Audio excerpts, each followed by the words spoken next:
Hello, thanks for joining me for another discussion. I wanted to try to keep this one short, but I just kept going away with my notes. So we'll see. I'll try to get through this quickly. But there's lots of topics here, so if any of you have any questions on what I meant by something, just go ahead and write the question in the comments. I'll see if I can't get to it and help expand because I'm covering a lot of ground. But really, the point I want to highlight is just like the title says, is that there's infinite amount of facts. So I've had this time when I get into these discussions, political discussions with people, and there's always like some final fact that they have that proves their point. But you can keep going back, fact versus fact, to prove either side. So then, like, how do you really win that argument, or what's really going on, is kind of the question I have to myself. So talking about infinite facts, and then ultimately the discussion is under the framework of why people are still drawn to socialism when history has shown that it fails, that socialist countries just aren't as profitable. The standard of living doesn't increase over time. It typically decreases. There's famine, the technology starts to lag behind. Like, if history keeps showing that happens to countries, why do people still think that they can do it? And so I'm, just to try to imagine it from their side, nobody starts out saying that they want people to suffer and be miserable, because that's ultimately what socialism and communism results long term. So nobody starts out saying that. And then also, so you can't just assume that that's what they know is going to happen, and they say it. So they're obviously going from a different angle. Or that, what they'll say is that they know these politicians or these voters know what the right answer is, but they choose to practice socialism because they want more power, or they want to take your rights away. It's like, well, I don't think that that's sufficient approach to the discussion either, because I think that there's something more, like these people actually believe in this stuff, and and they're willing to die for it, or like break the law, or do all these different things. And so, the argument is deeper than that if you're ever trying to talk to them. Or a very common one that I hear is the premise that they just have the wrong facts. That if people just knew the facts that you knew, that then everybody would be straight, but they're just missing out on a key few facts. But again, that leads back to there's infinite facts. You can argue anything. Like if you say it's wrong to kill people, say, okay, well, what if it's self-defense? Or just like any fact there can always be a counter argument to it, and another fact that kind of like augments the conversation or distracts what you're trying to say. So these facts aren't, like it has to go be more than facts to really assess what your personal beliefs are, because there's a fact for everything. You don't want to go following untrue belief systems because they have some neat fact. Like, well, what are the elements that come into play? So then continuing to talk about socialists is that the mentality of these people, these progressives, and these people that want to have to give the government more control and more power to do things, is they see other people's wealth and they imagine ways for them to spend it, because for a person to have that much wealth is immoral. Like, oh, I could do better with their money than that individual person can.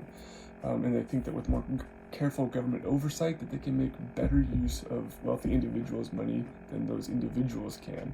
So then, like what is money? It's not, and where do these rich people have all their money? It's not like they've got a pool of gold like Scrooge McDuck and they're just swimming in it. They've got this money invested in things, or they're hiring employees, or they're expanding and doing different things. And so that's what's generating the economy. When the government has money, then they just spend it on stuff and they say that it's driving the economy, but it's not. It's businesses having money and generating money is what increases wealth and the standard of living throughout the world.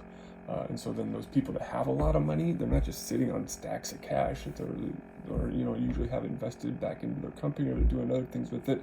And that's what proliferates and makes more wealth, is that people have money and then they're spending money, and then you put it in the bank and then somebody else borrows that money, so then you just double the amount of money in the world, because now one person owns it but the other person's borrowing on it, and then you're generating wealth. And that's where money comes from, because there is no naturally occurring wealth. Oh, what about gold? Well, gold is just a piece of metal, and unless other people believe that it's worth something, then it isn't worth anything. So like the true value of money and how we evaluate that is all from business activity and loaning and borrowing, and that's what generates more money in the world. There isn't a stagnant amount of money, that there's constantly increasing with the right systems that are in place. And so I think what we need to do is we need to create the legal framework to protect individual rights and to include your right to property. And so that there's a reason that the United States has the highest standard of living and has generated revolutionary technologies that benefit all citizens of the world and lead the world in the generation of wealth. Like, there has to be a reason for that. People always want to change things and we need to advance into the future, and that's right, but I think it's important that you recognize the past and understand what are the elements that brought a country to be successful, and not just totally disregard them because you think that there's a better way of going about it.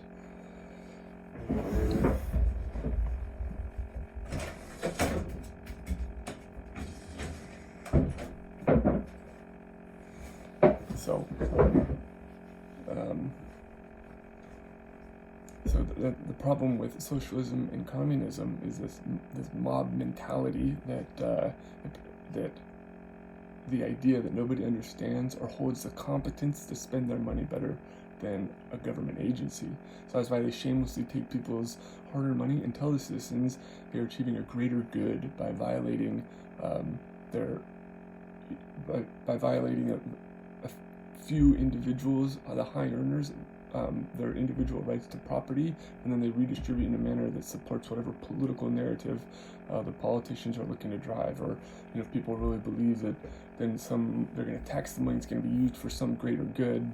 But that ignores the fact that you're taking away from the essence of people working hard for their property and their ownership of things. Because then when you empower the individuals to achieve things, each individual can achieve more, and they learn to team up with people, and there's that sense of trust in society. And if you start to take that away because there's something better that you don't know about, you can't possibly understand, the government will take care of it, and that is taken away from the power of the individual and the importance of people in society.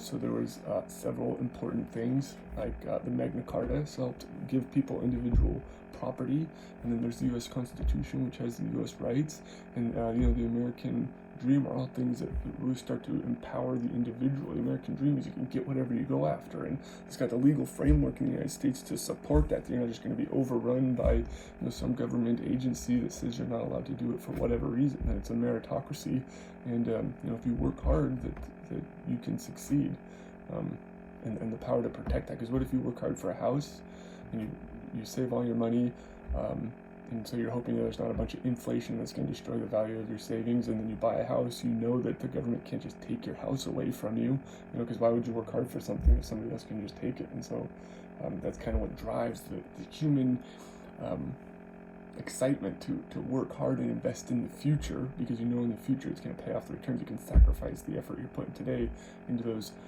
future. But if the government's just going to tax it or take it away, that kind of de-incentivize that, and then you're only worried about today, and then more you're focused on just your impulses, and that doesn't breed a good society or people who are thinking long term. If you're just breed a compulsive or just an in the now type of culture in the world or in your country.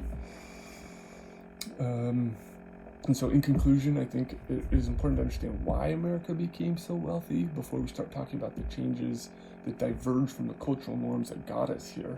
Everybody's just so willing to say, oh, well, we need to go in a new direction, to say, well, what are the cultural elements or the morals or the ethics that got the American population to be a world leader in all those respects.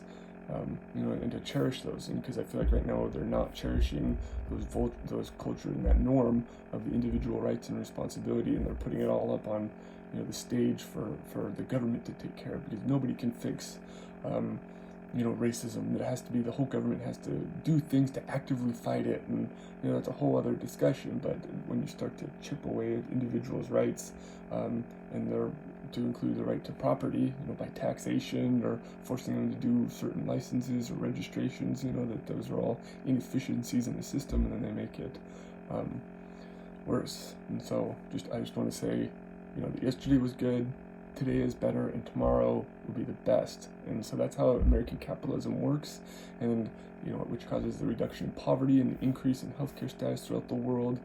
Those are all quantifications of that idea, the capitalism, the individual sense, and the competition drives the most innovation, drives the creation of wealth, and then it also results in people throughout the world doing better. Nobody's left behind, because when people have excess wealth, then they turn and say, well, how else can I do this? And they just grow and start to think more about the environment or poor people. So we want more rich people as soon as possible, because then the people who have wealth start to worry about other things, because they know that's important too. But once they have the means secured for everything else in their life, then they want to start to give it away and improve people. So but in a world of infinite facts, that you can always have some fact that somebody will drop on you and you think it destroys your argument, but you just have to have faith that it's the idea of individualism and the American dream and the hard work American attitude that is what keeps driving us forward. And so no individual fact can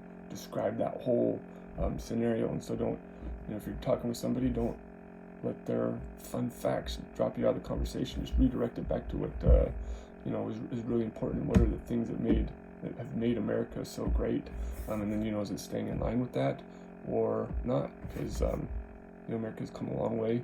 The society is getting better, and like I said, poverty is decreasing, healthcare is increasing, everything is getting better. Today is better than yesterday, and tomorrow will be even better, because there's that constant rate of improvement. So that's all I got for this time. Thanks.